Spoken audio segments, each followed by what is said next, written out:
All right, everybody. So yesterday's puff pastry didn't turn out as I expected. At least it's been a while since I've taken a baking class. So for this video, for the empanadas, I decided to go and buy some frozen puff pastry.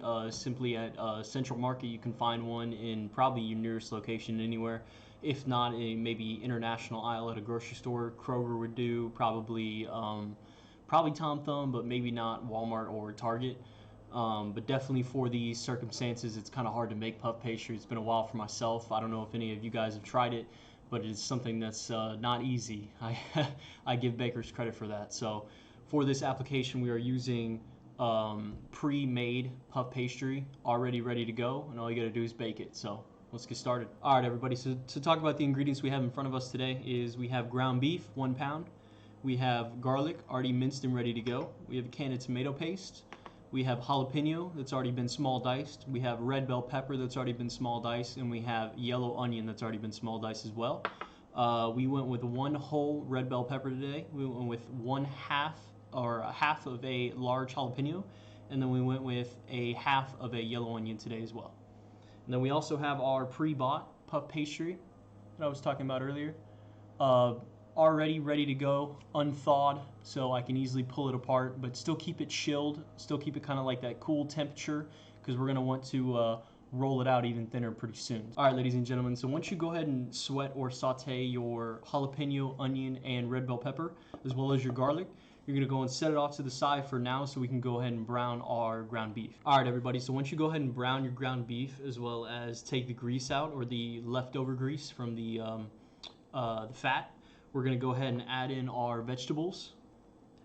We're going to re-saute for a little bit, add in our spices as well as our tomato paste, and then we're all set. All right, everybody, so we're going to, after we add our vegetables tonight, we're going to do anywhere from 1 to 1.5 spoonfuls of tomato paste, just so everything can kind of get stuck and form together.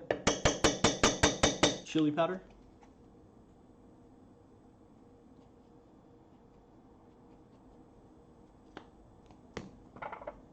We've got a mix of herbs de provinces, which is basically oregano, thyme, basil, and I believe chives. We also have some garlic powder, a splash of ground cumin, and to finish this off tonight, we have smoked paprika. For our final step, we're going to add a little bit of water just so it all kind of form together. All right, ladies and gentlemen, so our filling tonight for our empanadas is finished. Our final touches will be to taste, season with extra salt and pepper if needed, and then let it cool down so we can start filling our puff pastry with it. All right, so once you get your filling finished and it's cooling, go ahead and start rolling out your puff pastry. So when your puff pastry is ready to go, you can easily start filling them, sealing them up, and throwing them straight into the oven. So start with a lightly floured surface. I'm using cake flour only because it's very fine.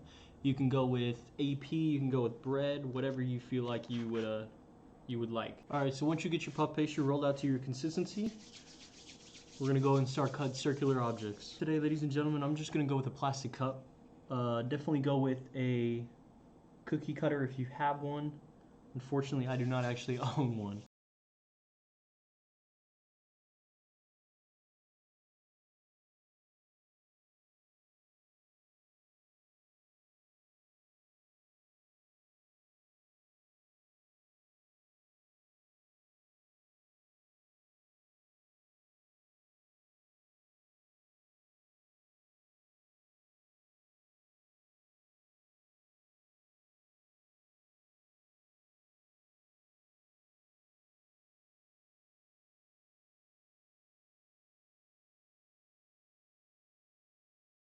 So to finish off our empanadas today, after we roll them out and we get them to our desired thickness or desired size at least, we're going to go ahead and layer them up on the sheet tray.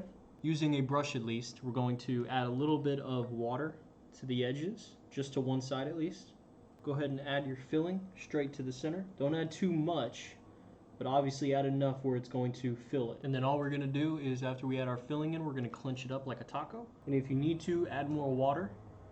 More water will help it reseal, but try not to add too much so it doesn't get too slimy. All right, ladies and gentlemen, so after you get them fully filled up and ready to go, make sure all of the creases are bared down really well so the filling doesn't seep out or any liquid. And now just to finish them off real quick, we're gonna take a fork and we're gonna go by the folded sides. Double check it one more time, make sure it is fully seeped down, and we're gonna give it a nice little presentation on the side. So after it comes out and it's baked, then it's gonna end up with a real nice presentation of a crust on the outside. All right, now before you put them in the oven at 350 and we bake them, the last thing we're gonna do tonight is we're gonna brush them with a little bit of butter, and that'll be it. All right, ladies and gentlemen, so once they are officially done, they will have a nice, beautiful brown color to them on top, lightly brown.